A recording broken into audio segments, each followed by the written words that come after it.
Welcome to the Taste of California. I'm very excited to present the Californian masterclass. You know what? How many of you have been to California?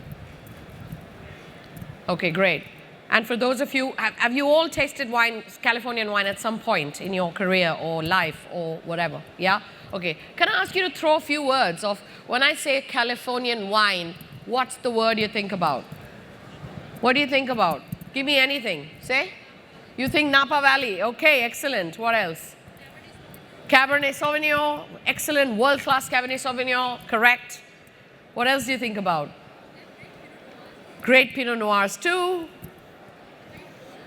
Bold, full-bodied, high tannins, rich, clean black fruits. Done. Masterclass finished.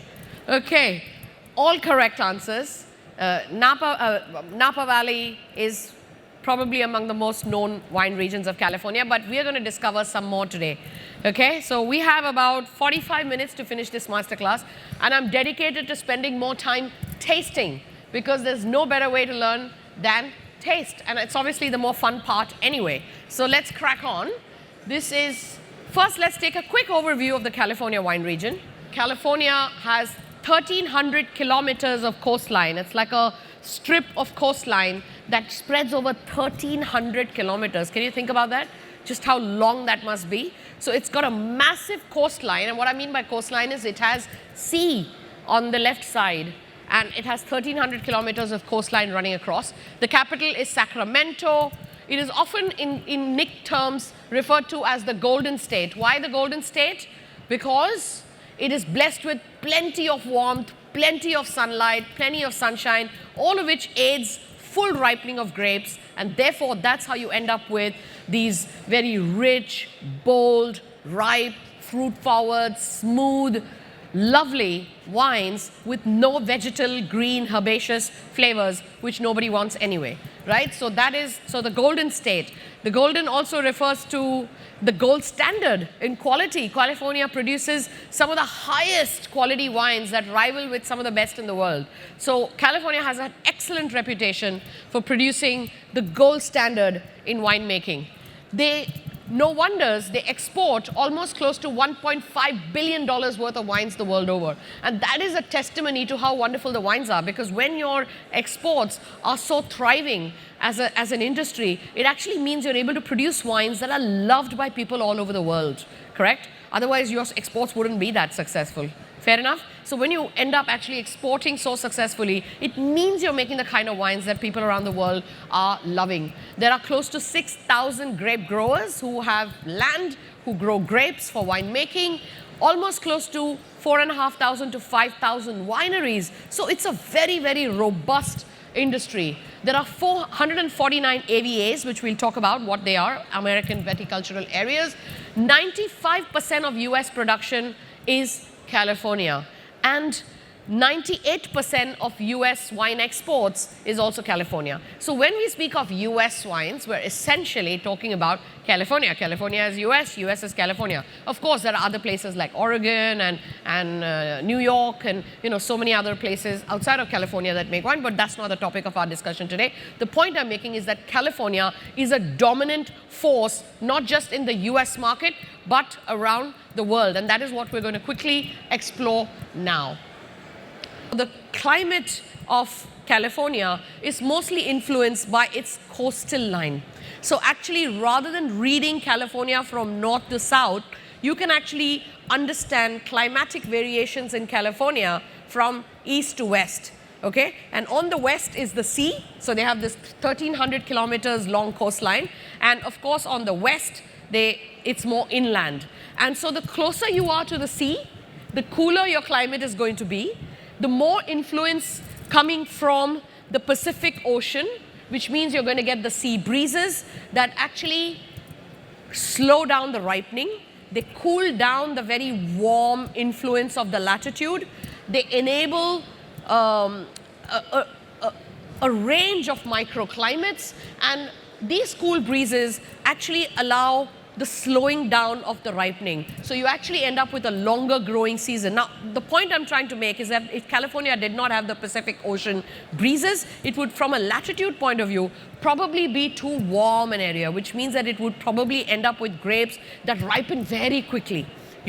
But these cool ocean breezes allow the slowing down of ripening, they allow for the elongation of the ripening period, and almost like slow cooked food, slowly ripened grapes are able to make stunning wines of greater depth and greater complexity. The other thing that the cool Pacific Ocean breezes do is that they actually create a variation between daytime temperatures and nighttime temperatures. So no matter how warm the days are, the nights are significantly cooler, and this also allows the grapes a bit of a rest period. It allows them to slow down the ripening, ripen a bit more slowly, allow it to retain its freshness, its acidity, and just create more balanced sort of flavors in the wine. There's also a lot of coastal fog that is created, a lot of misty fog that is created along the coastline. These fogs also create a cooling effect. They provide a shield from the heavy sunlight, and it kind of allows you to slow down your ripening, retain freshness, retain acidity, and create diversity or complexity of flavors. There's also a lot of mountain ranges that run along the coastline and also more inwards. What do mountains do? Mountains firstly can shield ocean breezes. So where they are predominantly present, they can actually block some of these oceanic winds, thereby creating a much warmer microclimate as opposed to a cooler microclimate. The other thing that the mountains do is that they provide a diversity of soils. Depending on how high up or how low down in the valley the vineyards are planted, or depending on whether you're on the west side or the east side or in between the valleys where there are gaps between the mountains, depending on where the vineyards are planted, there's a completely different natural microclimate that is created that creates that stylistic variation in the wine. So because of the presence of these hilly mountainous ranges that exist across the Californian belt, there's a great diversity of wine styles that come from California. And the third thing that influences the style of wines of California is the presence of rivers and deltas. So for example, in the Napa Valley, we have the Napa River. In the Sonoma County, you have the Russian River. In the Lodi, you have the Sacramento Delta system, and so on. So these rivers and lakes, what do rivers and lakes do? Firstly, they aid photosynthesis. They act as mirrors. They allow the reflection of sunlight. So they aid better photosynthesis, which obviously affects better quality of grapes, faster photosynthesis, and more creation of flavors. So that's first thing they do. Two is they also cool down the microclimate. Okay, they sort of cool down things a little bit where things are too hot. And so rivers and deltas again play a good role in moderating the overall climatic influence of the region where the vineyards are planted. These three things, in addition to latitudes and altitudes, play a huge role in moderating the climatic conditions of where wines grow in California.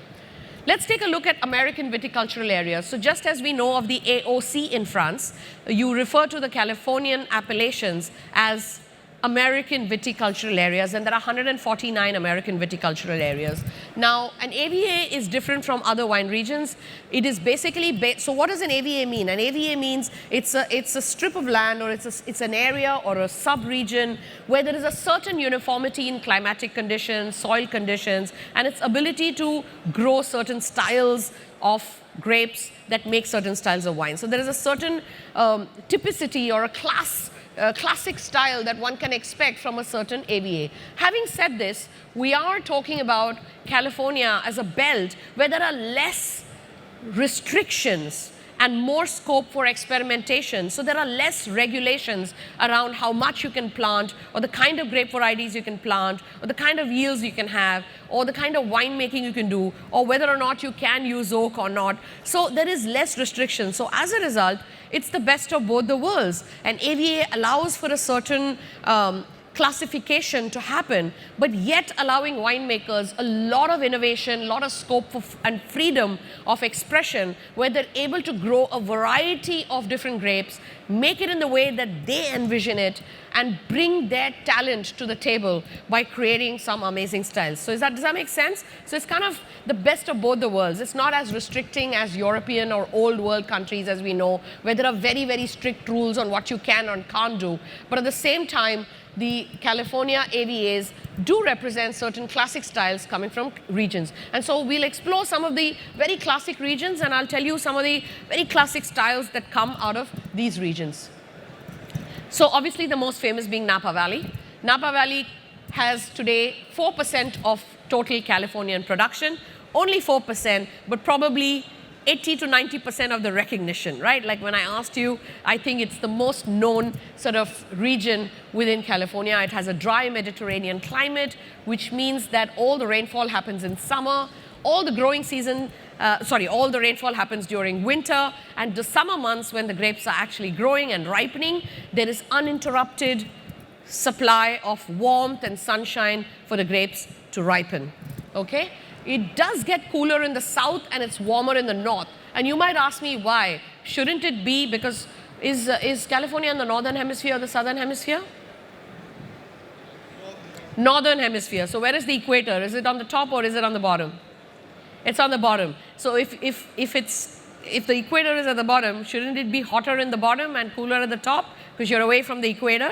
No. But the reason why the north is warmer than the south is because right at the top where you see Calistoga written, there's a lot of mountain ranges. These mountain ranges actually act as barriers, and the coastal winds are blocked there. So as a result, all the vineyards that are planted on the other side of these mountains or in and around these mountains are actually shielded from the oceanic breezes. And so there is a much warmer, drier microclimate in the north. Whereas as further down you go, it gets wetter, it gets cooler, and it definitely has more uninterrupted supply of oceanic breezes. As a result, the microclimate towards the south does tend to become much cooler, and as a result, leading to different styles of wines coming from there.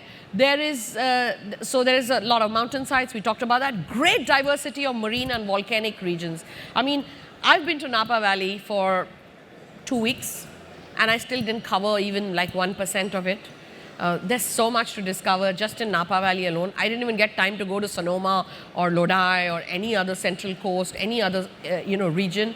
There's Napa Valley is such an epicenter of fine wine making that you could be spending months here and you still wouldn't have covered ground. There's a lot of wine producers. There are 16 sub-AVAs within there, and some of the most famous ones, as I just mentioned, starting with Calistoga and St. Helena, where things are a bit more warmer. As you come down, you come to Rutherford. You all heard of the Rutherford dust, which is the very specific soil type that you get in the Rutherford region, which is particularly well suited to producing very powerful, deep, concentrated sort of red wines from Cabernet Sauvignon, Merlot, Syrah, and so on. And then, of course, you have the Oakville, where again you get some stunning wineries located. Yonville, which is like very sophisticated, nice shopping, very boutique wineries, very up and very, very savvy sort of wine producers coming from there. And then you have the Stag's Leap and so on. And as you go down south, you come to La Carneros. In Carneros region is much cooler. As you can see, it is much closer to the ocean. So a lot of cooling influence. And this is where you will actually now start to get a lot of fantastic sparkling wines made from Chardonnay, Pinot Noir.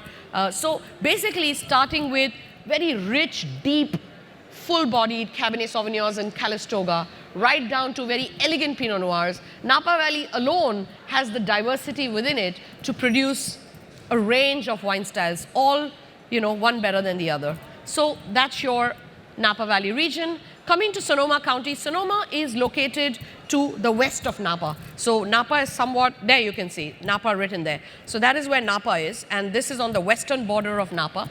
And as you know, the sea is on this side, so automatically you can tell that Sonoma is closer to the ocean. So we kind of tend to speak of Napa and Sonoma together, like brothers and sisters, don't we? We say Napa, Sonoma. We kind of know of it as a pair, But Sonoma, I would say, and there are similarities. There is a lot of overlap of styles, overlap of grape varieties, overlap of winemaking techniques. But if I were to sort of compare it all, and I might even be unfair in saying this, but Sonoma perhaps is culturally more rich. There is a great diversity of wine, hospitality, some incredible landscape to look at.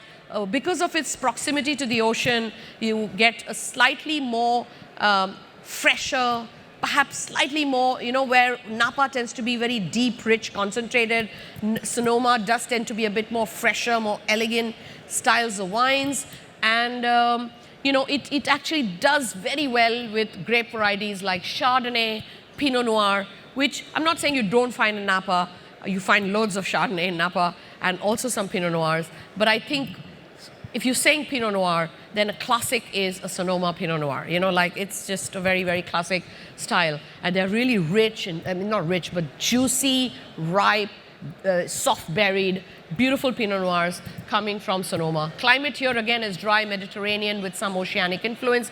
And some of the famous AVAs here is Alexandra Valley, which is known for its red wines more than this, but Dry Creek Valley, which is known for its old vine plants of Zinfandel, and Russian River, which is actually very famous for its sparkling wines made from Chardonnay and Pinot Noir. Then we come to Lodi. Everyone's heard of Lodi? Anyone's heard of Lodi? It's in the Central Valley. So Central Valley, the name in itself suggests that it is to the center of California. Center meaning away from the ocean, away from all oceanic influences. So the land here is less mountainous. It's flat, it's fertile, it's probably irrigated because it's dry. And so it actually has the ability to produce all kinds of grapes, a rich diversity of grapes, to full ripeness, making wines even at more affordable price points. Okay, so traditionally Central Valley was known for making kind of wines that would appeal, which were crowd pleasers in high volume and so on. But Lodi as a center is, I would say, one of the most prized places within the Central Valley region, where you get some of the oldest vines from Zinfandel growing. So if you're looking at, and you all know what Zinfandel is, right? Zinfandel is the indigenous grape variety coming from California, making these very rich, juicy, red berry scented, fragrant, beautiful, mouth-watering red wines, and also some medium sweet, salmon pink, beautiful, juicy rosés. Everyone's had what do you call a blush wine, a blush Zinfandel. So Zinfandel is known for making these two very signature styles of wines in California, one being the deep, rich reds, and one being the soft, juicy, rosé blush wines, right? So those are the kind of wines that come from Lodi. Lodi also increasingly has become the epicenter of a lot of investment from overseas, a lot of international wine companies investing there, setting up winemaking facilities, and really experimenting with a range of grapes, and making world-class wines that are not just consumed within California, but are also exported all around the world. Then, of course, there is Monterey. We can see the Monterey is again got a good amount of. So depending on where you are in Monterey, if you're closer to the coastal region, you're kind of going to be growing more Chardonnays and Pinot Noirs again because of the oceanic influence. But as you go more towards the east, things tend to get a bit more warmer, a bit more hotter, so you're automatically then moving towards more richer, deeper reds like the Cabernet Sauvignons and the Merlots and so on.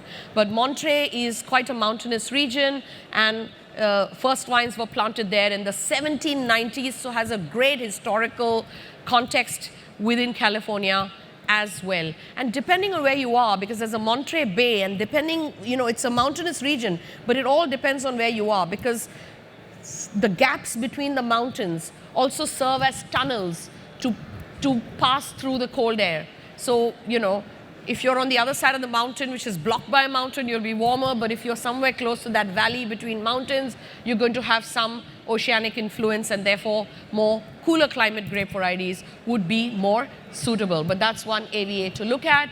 Paso Robles is very hot, as I like to call it, but not literally. Hot meaning like very trendy, very amazing. It's something that has gained a lot of reputation and recognition in more recent times. It's, again, enjoys a Mediterranean climate with warm days and cool nights. And here is where you're going to find some stunning Zinfandels, again, coming from, but also equally a lot of great Cabernet Sauvignon and Rhone varieties. What are the Rhone varieties? Syrah, Grenache, Viognier, yeah? So those kind of grape varieties are grown here. So Paso Robles makes these, GSM blends or Zinfandels. Those are the kind that it's kind of built its reputation on, and people really seek out Paso Robles wines for these styles of wines. And then there's Santa Barbara. Santa Barbara, the weather is fresh and lots of, Santa Barbara, I know of the place where you will seek out, again, a lot of cool climate influence wines. It's in the central coast. So where you read the word coast, it means you're closer to the coast, right? Central Valley is different. Valley means you're in the middle, flat, fertile. If you say central coast, you're closer to the coast, so a lot of oceanic influence. And so I've been to Santa Barbara, very, very charming sort of a region to be in, very picturesque, culturally, again, extremely rich. And there's a great diversity of wines coming across different, it has 7 AVAs like Santa Maria, Santa Ynez, Santa Rita, and so on. Santa Cruz, I think, I may be wrong, but Chardonnay, Pinot Noir, Syrah, Sauvignon Blanc, so lovely aromatic whites and lovely elegant reds coming from the Santa Barbara region. There's a great diversity of styles, grape varieties grown in California, but a huge chunk of it is Chardonnay in whites and Cabernet Sauvignons in red. Those two alone make up for about 40% of the production in California. And there's another good chunk of it being Pinot Noir and others which could be literally anything and everything. Sangiovese, Tempranillo, Gewürztraminer, I don't know, name it, Pinot Gris, Pinot Grigio, everything, right? And of course, we're seeing some of these here, but there's Zinfandel, which we thought, I would have expected that to be higher, but it's 8.4. So there's a good amount. There's Petit Syrah. Petit Syrah is not the same as Shiraz. It's a very, very unique grape variety, which kind of produces very deep, rich, spicy wines, red wines, which are just absolutely delicious because they are very fruit forward again and very food friendly. So that's but the point is that there are over 100 varieties of grapes grown in California, which means that the key takeaway point from this slide is that there is no grape variety that doesn't grow in California. California has so much diversity in soil and climatic conditions, and so much innovation in winemaking, and so much entrepreneurial spirit, among its winemakers, that there is absolutely no grape variety left in the world that a winemaker would not experiment with in order to make a wine that rivals with some of the best in the world. Excellent. Huge focus on sustainability in California. California is very serious, not just about its yesterday and its today, but also about its tomorrow. And it truly believes that if we look after our vineyards today, we're going to create prosperity in generations to come. So nearly 2,100 wineries and over 75% of vineyard acres or acreage has actually signed up for the California Sustainable Winemaking a wine growing program. And so this is very strictly followed. And what does sustainability mean? What does sustainability mean? Can you name any practices? What is sustainable winemaking? Reduce wastage, recycle wastage, do composting with your waste, reduce water, save water. What else? Less usage of pesticides, synthetic chemicals. What else? Environmentally friendly, use, like if you're trying to control weeds or pesticides, you're using birds and animals, you're using natural habitat to kind of control, you're using the natural ecosystem to balance itself naturally rather than coming and spraying synthetic, reducing carbon footprint, which means consciously moving towards less heavier bottles, something that California has had to consciously do because traditionally California bottles have been very heavy. So a lot of that. So lots of sustainable viticultural and winemaking practices that are being taken very seriously, and it has a very serious sustainability code of conduct that is being widely followed among its wineries. Are we ready to taste? How was that on time? Very good. Okay, so the first wine we're going to try is the Schramsberg. Schramsberg is known. Anyone been to Schramsberg? Good. I'm just showing off. I have. That's when I was in Napa. Okay, it's based in Napa. Schramsberg is the king of all sparkling wines, and is truly the wine for the kings. It's the kind of sparkling wine that is served for royalty, for anything like any sort of nobility sort of events that happen. Schramsberg is the chosen go-to wine that is served. They have old traditional cellars where they have bottles and bottles and bottles and thousands of these sparkling wines resting quietly, aging on its lees.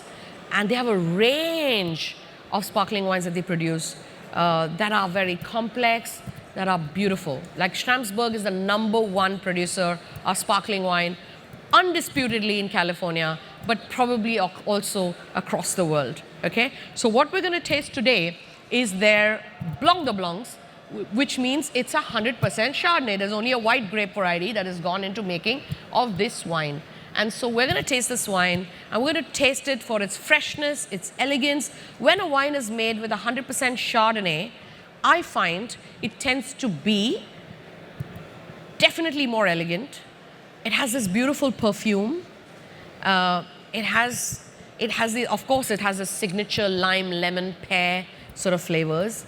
But it just marries with this toasty, brioche, lees-like flavors so beautifully. It creates something which has got depth, complexity, but also this beautiful talc-like perfume.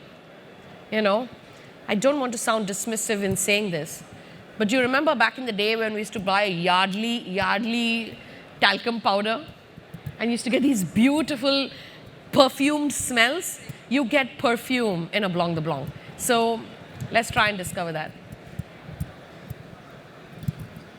And there's just also a lot of ripeness on the fruit. You know, that lovely ripe, I instantly get like peach and apricot rather than a lime. And I get ripe pears, really ripe pears. And very fresh and very welcoming. You see what I mean? You get those white flowers. You get the white blossom, elderflower sort of richness. Are we allowed to drink? It's like 5:15 now.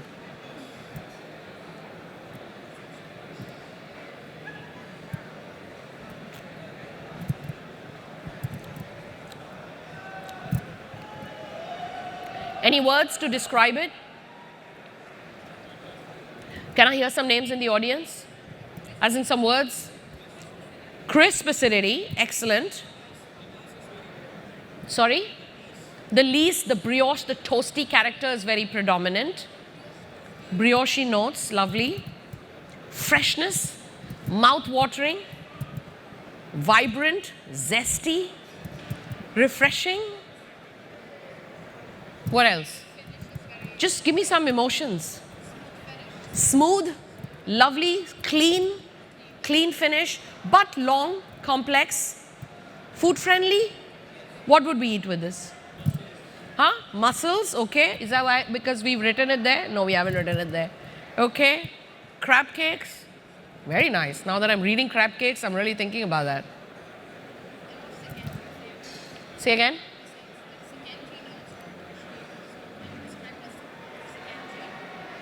Secondary, you mean? Yeah. Secondary notes, yes. A little touch of oak, maybe. Yeah.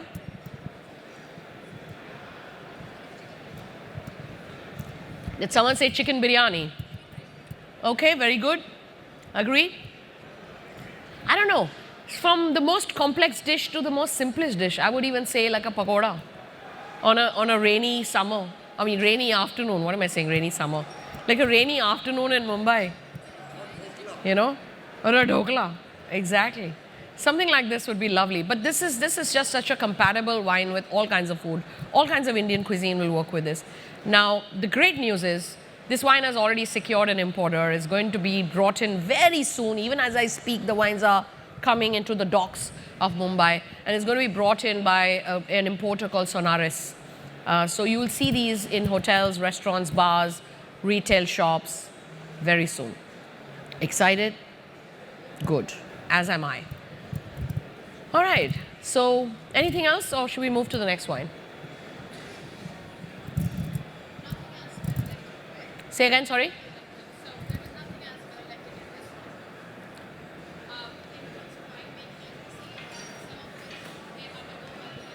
Yeah, it's partially gone through malolactic. So when you're making the base wine, maybe some of it didn't go through MLF and some of it did go through MLF. So MLF will create this buttery, smooth sensation, and the ones that did not will obviously retain its freshness of acidity and its lime, lemony, typical Chardonnay derived aromas and flavors. So they do that sometimes because they partially make it go through MLF because they also want a bit of that creamy notes, but then they also want a little bit of the freshness. So they allow some part of the wine, base wine, to not go through MLF, just to retain the freshness. Because I think freshness is very important in sparkling wines. And if you don't have freshness in sparkling wines, then the wine can seem very, very sear, either very flat or then too searing. So you want a bit of both, you want a bit of body and complexity, but you also want that freshness and linearity. So I think that's the point. Excellent. All right, so the next one, so that was from Napa Valley. We're now going to talk about Lang Twins. Lang Twins, we're going to taste their Chenin Blanc. Lang Twins is again a family-owned winery. It comes from the Lodi region. It was established fairly recently, 2006, by the Lang family.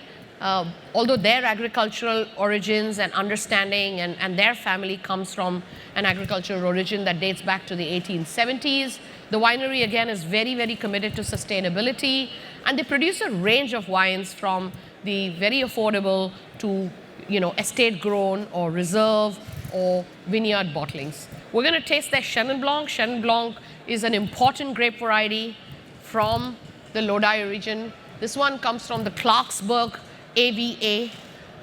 So let us quickly taste this wine and see what a Chenin Blanc from California from the Lang Twins tastes like.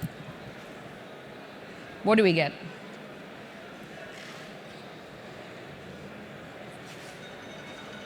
Some tropical fruit maybe?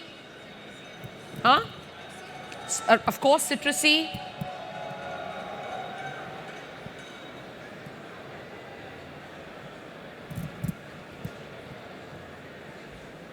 Some peaches. I get some pineapple. So there's again a lovely ripeness to it,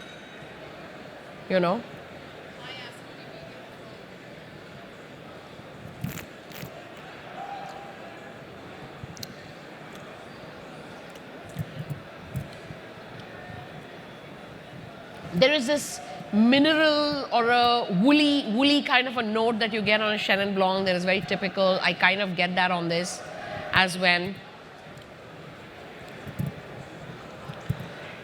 There's lovely crisp acidity, which is very signature of Chenin Blanc. Chenin Blanc generally boasts of mouth-watering acidity. So there's a lovely amount of freshness.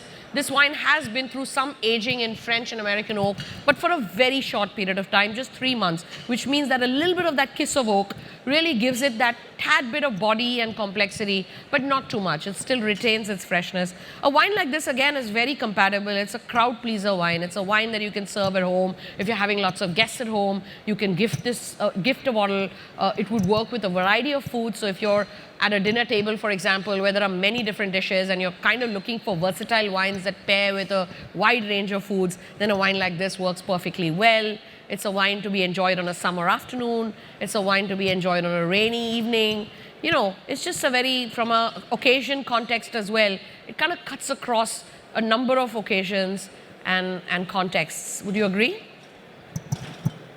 Now, this wine also has secured an importer, which means that it is being brought to you by In Vino Veritas, a new importer in India.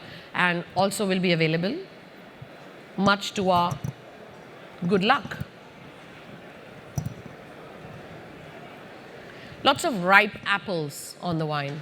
Did you get that? Just lovely ripe apples. Deloche, excellent wine producer from the Russian River Valley, which is the Sonoma Valley, Sonoma County. Russian River is mostly known for its sparkling wines and lighter, more elegant styles. This is a Pinot Noir, which is an early ripening variety. Pinot Noir is anyway a light-bodied, light skin-tinted, not very deep, not too rich, but fully ripened, very juicy, red fruit scented. Deloche is owned by a company called Boisset Collection. Anyone heard of Boisset? Boisset is among the top 25 wineries in America. It's France's #1 wine group. It is California's third, it's a leading wine group. It owns a conglomerate or a collection of nearly 27 to 30 wineries across France, particularly Burgundy, California, and some other parts of the world as well, sparingly, little bit sprinkled across the world. Boisset group is owned and run, it's a family-owned group. It's run by this gentleman called Jean-Charles Boisset, who's a great visionary. And Deloche is really a gem in their collection. Deloche is imported in India by Fratelli Wines. You know Fratelli? It's an Indian group which also has a portfolio of imported wines, and Deloche is one of them. So let's have a taste. Now, immediately on the nose, you can feel the scent, you can sense the scent, the red fruits, the cherries, the raspberries, the strawberries, all ripe, a touch of spice, lovely sweet spice, almost smelling Christmassy, a little bit of that leathery, yes, little hint of smoky note, tobacco, very good, but a very, very inviting nose, right?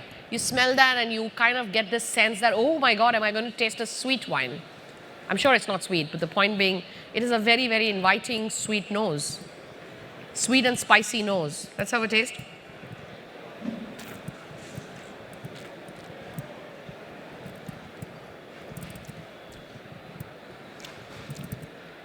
Everything that a wine should be. Refreshing, ripe, smooth, not dry, begging for a second sip. Right? You take a sip and you immediately want to take another sip. Incredibly inviting palate, super fruit friendly. It literally ticks all the boxes.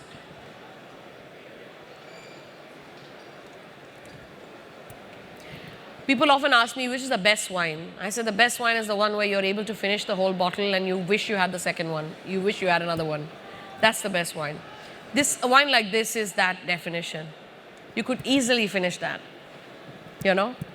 Any other words? Anything? What kind of food would you have this with? What kind of occasions would you enjoy this with? I could enjoy that over a nice romantic night with my husband, with a cheese platter and just some nibbles on the table, no proper food, just keep it light and keep it romantic, hopefully. What else? That's my occasion context. Where would you have this wine? Sorry? Do you want to tell me on the mic? Sorry. Chicken teriyaki. Chicken teriyaki, wonderful. Something Asian would work so well. Something which has a miso sauce, soy sauce influence would work really well. Because you don't want very full-bodied tannic reds with your Asian food. Yes, Vijay, what would you have that with? So, a very, very simple snack, peanut masala. Peanut masala, love that. I would love to go with that. Brilliant. Peanut masala would work really well. I prepare with the Sikh kebab, Indian Sikh kebab. Some kind of a kebab, Indian Sikh kebab. Special Sikh kebab. Very, very nice. It would... Purple? Bombil.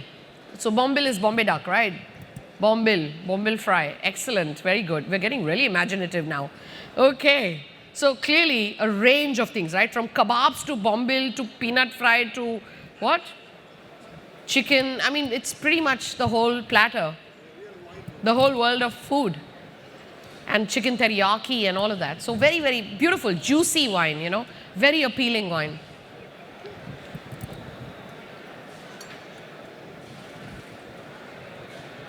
How are we doing for time? Okay, we have 7 more minutes, right? I've got this. Rutherford Ranch. The name itself suggests this is from Napa Valley, from the AVA of Rutherford. It's obviously going to be a nice, deep, rich, bold, powerful, age-worthy wine.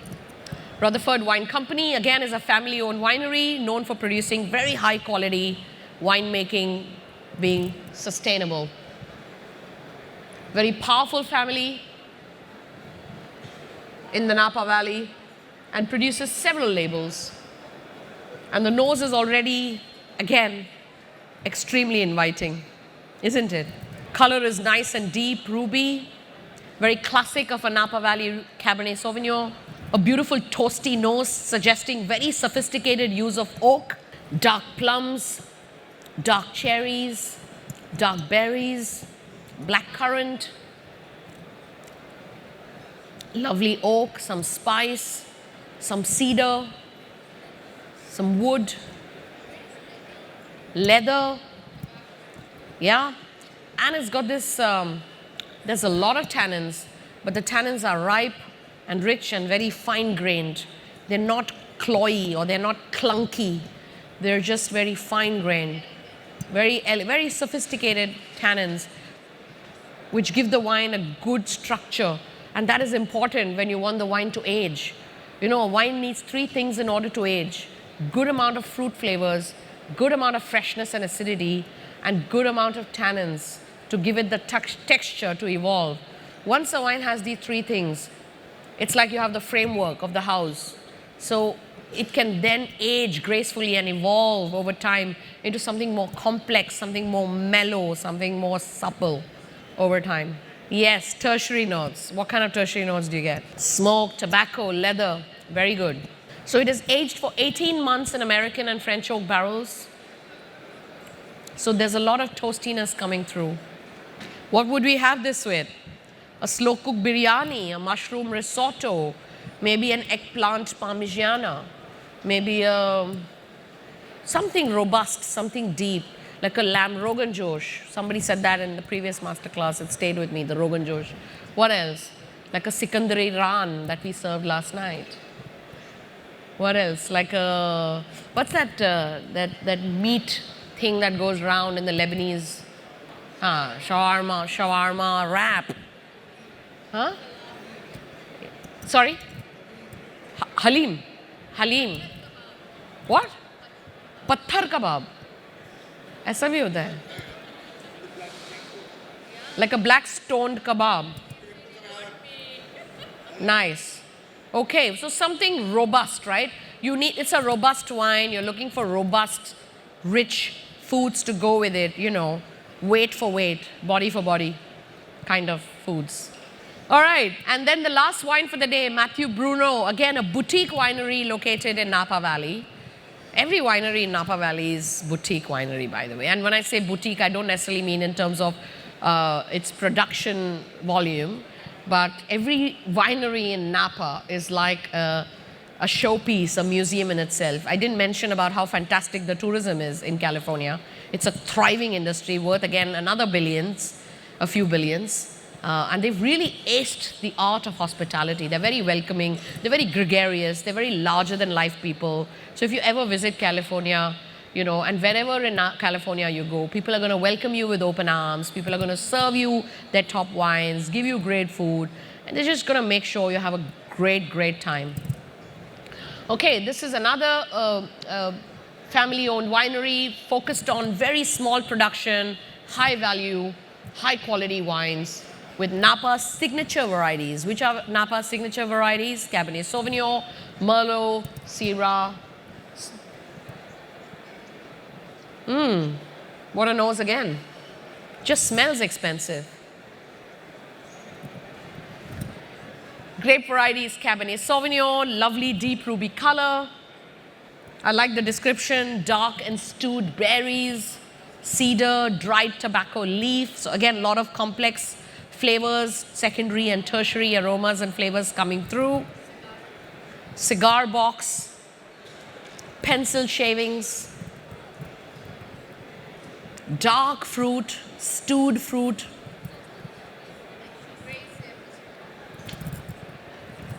slightly, I don't like to use the word confected because confected is pejorative, but dried fruit is fair.